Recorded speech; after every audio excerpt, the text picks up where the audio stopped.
Hello lovely people. This is a video that I wish existed when I first got my bread oven. This is a video for anybody who's considering getting a Rofco or who has just purchased a Rofco. I'm going to go through all the features of this bread oven, talk about general operating procedures, and also tell you how I personally bake my sourdough bread in this oven. Now the Rofco B40 is the largest of the Rofco ovens available. It has 3 shelves that I'll show you in just 1 second.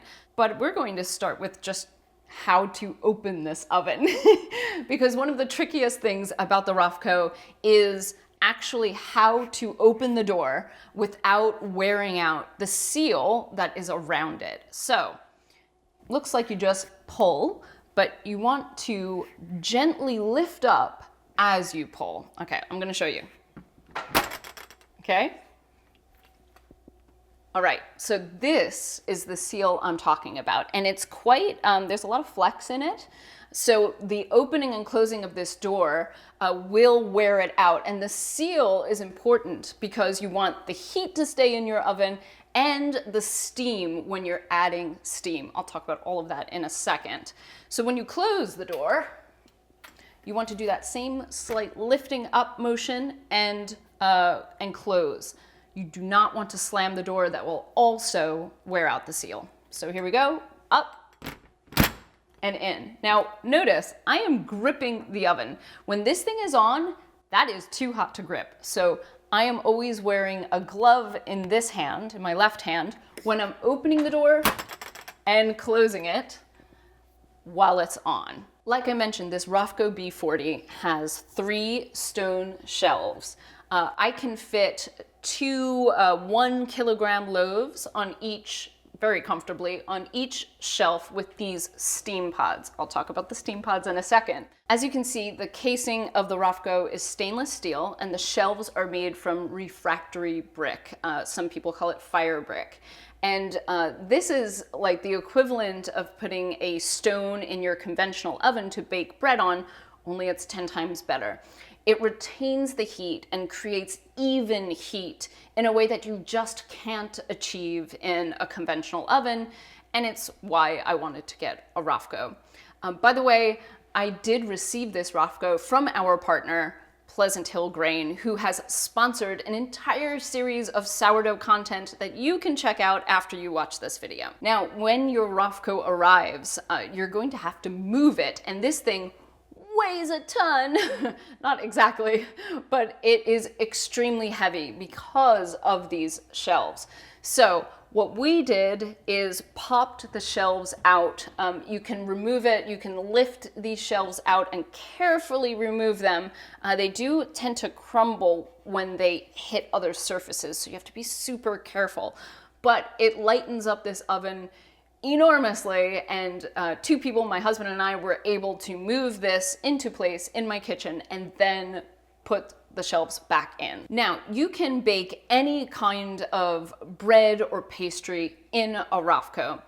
If you are baking with something that has a lot of fats and oils, they will leak out and crust up on these stone shelves. You can use a dough scraper or sandpaper to get that kind of crusted stuff off. For general maintenance, I just use a nail brush to, get out the crumbs and the seeds that I've left behind after each bake. If you don't want anything crusting up on your shelves, you can use the stainless steel trays that come with the Rofco. There's one for each shelf of the B40.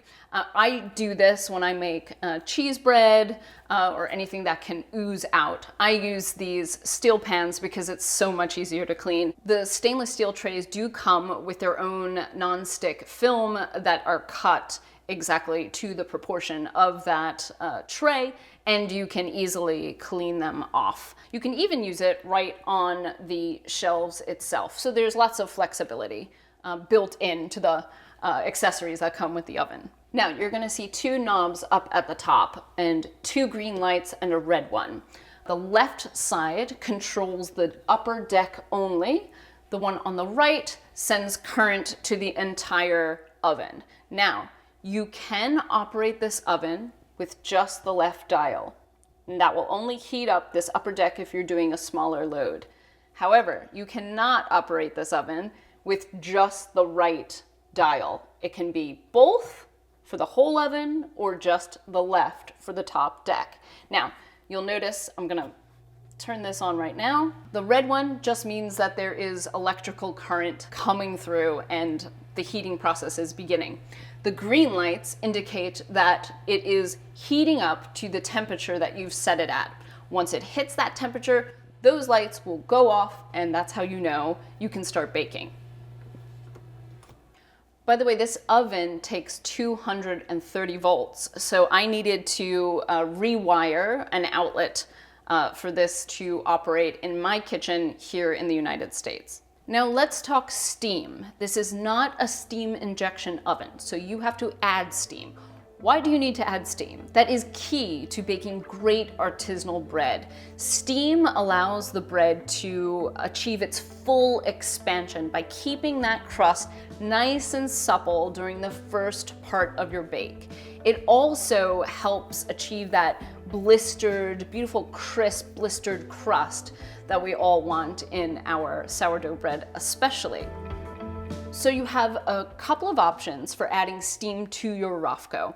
I have these steam pods, which are also sold by Pleasant Hill Grain, but they are accessories. They are sold separately. I have one for each shelf, and I keep them in the oven at all times, and they heat up with the oven as I do my preheat.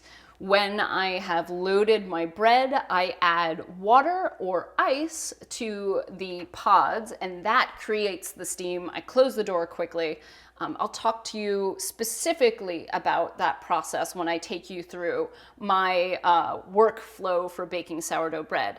But basically you have these steam pods that you can get, or I know a lot of people don't want to sacrifice the space on the shelf that you lose to these pods. So instead they will use a garden sprayer. You know, one of those pump sprayers with the long wand. That's great because when your hot oven is up to temperature, that long wand can get to the back of your oven with the water that you need to add to the oven. Now, you would spray the walls of the oven and be very careful. There is a light up here that can crack if you get water onto that light bulb. I know a lot of people who have lost their light, and that is like a tragedy because one of the best things about having a Rofco is Rofco TV, is basically getting to look through that window at your loaves as they are expanding and that ear is forming. So be very careful if you're going to go the garden sprayer route. Okay, so let me take you through my process for making a typical sourdough country loaf. So I will close this and show you that there are these two little vents here that can open and close. Now, you don't want to use your finger when this thing is pumping out heat, so I use a screwdriver. You can use any kind of implement that won't melt with the heat. You want to make sure that before you turn this thing on, they are closed, and then when you want to vent your heat, you are going to use this to open them. I'll tell you about when I do that as I go through the process. So to preheat the oven, I close my vents and I turn my knobs. If I'm doing a big bake, I'm turning on both of these knobs, remember. If I'm just doing a small bake on the top shelf, I'm just turning this one knob. Now you'll notice that the dials go up to 300 degrees Celsius. The manufacturer didn't actually make this oven to go up to 300 degrees Celsius. So you're not supposed to go past 250. So that's what I put my oven on to heat it up. So we'll turn the knob to 250 on both sides, and you'll notice, again, red light means current is flowing. You can hear it too, turn on, and the green light means it's coming up to temperature. Those green lights turn off when my oven reaches temperature. For 250, that takes my Rofco about an hour and 15 to 20 minutes. So I know that after that time, I can load my bread. So when my Rofco is up to temperature, those green lights are off, I start the procedure of getting my bread ready. For me, that usually means taking my dough out of the refrigerator where I have cold proofed it overnight. I use pieces of parchment paper that I turn out the dough on, I score the loaves, and when I am ready to load them into the oven, I put a glove on my left hand, I take the peel, and set it on the counter next to the Rofco because I have to open the door with 2 hands. So with my gloved hand, I come here, I pull up and open. I use my peel, I load in the dough. I can feel heat just with that little time that it was on. It's already quite warm. Now I lower the heat from 250 all the way down to 150. The Rofco is really good at retaining heat. So it's not going to sink to 150 during the time that I keep it at that temperature, which is about 25 minutes. It's during the steaming phase of my bread baking, that beginning expansion part. I don't want the crust to seal over very quickly. So you want to lower the temperature, add a lot of steam so you get that full expansion. I have been using these very thin ice cubes that are meant for water bottles, and I put in maybe 4 of them per tray. I know some people who swear by using hot water, like boiling water, and adding that to the steam pod. You can pour it from a water bottle or from a long-handled ladle, whatever keeps you safe. So you add your water, immediately you're gonna see steam. You're going to quickly and carefully close this door and make sure those vents are closed. Sometimes, because they're a little bit finicky, you might have it ajar a little bit and you'll start to see steam coming out. You use your screwdriver or something and make sure that it's right in the position that keeps the steam in. I know the directions that came with the Rofco said to hold the door closed when you have added your steam because it could blow open. I've never done that. You can hear the kind of groan of the pressure of the steam when you first close the door, but that sound kind of dissipates very quickly. I've never felt like I've had to like really hold the door. After 25 minutes, you will see through your Rofco TV, because you haven't cracked your light and you can actually see inside the oven, you will see your dough expand. You'll see that nice ear form. And then it's time to release the steam. You want to get the steam out so that you can now crisp up the crust and get it nice and golden. So with my glove on my left hand again, I will open this door. I will open the door before I open the vents. And that's just a personal preference because if I open the vents first, a lot of steam will come out of them. And can you see these marks here? I know a lot of people get really, really dark marks from the hot steam exiting. I find that if you open the door first, just like that, the steam will pour out, you close it again, and you use your screwdriver to open the vents for the remainder of the bake. I also turn up the temperature at that point to about 220 degrees Celsius, and that will be for about 15 minutes, depending on the type of bread I'm making, depending on how quickly the bread is darkening. If you are using the entire oven, certain decks you'll get to know your oven, and certain decks behave differently. I know with my Rofco, the bread on the top shelf will tend to darken quicker than say the bottom shelf, so I will rotate those loaves towards the end of baking, maybe in the last 10 minutes of baking. Eyeball it, watch it. The beauty of a Rofco is that you can open this door and close it without fearing that you're going to lose a ton of heat like in a conventional oven. The Rofco is awesome at retaining heat, so you can feel free to do what you need to do. So you're finished with your bake. I leave the door open to let the heat dissipate. You don't have to do that.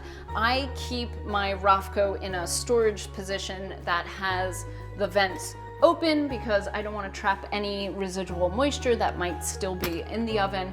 As you can see, I store my bannetons right up top. It's a great way to dry them out at the end and make sure that they don't turn moldy. I hope this was a useful primer on the Rofco. Thanks again to Pleasant Hill Grain, the sponsor of this episode. Go check them out. They sell different size Rofcos. You don't have to get one as big as this. I also have links in the description to the other 2 items I got from Pleasant Hill Grain that I absolutely love, the Como Mill and the Fomig Spiral Mixer. Now you should go watch my video, How to Make Better Sourdough Bread. It's an advanced tutorial. I take you step by step through the making of the dough and the baking of the dough. Happy baking!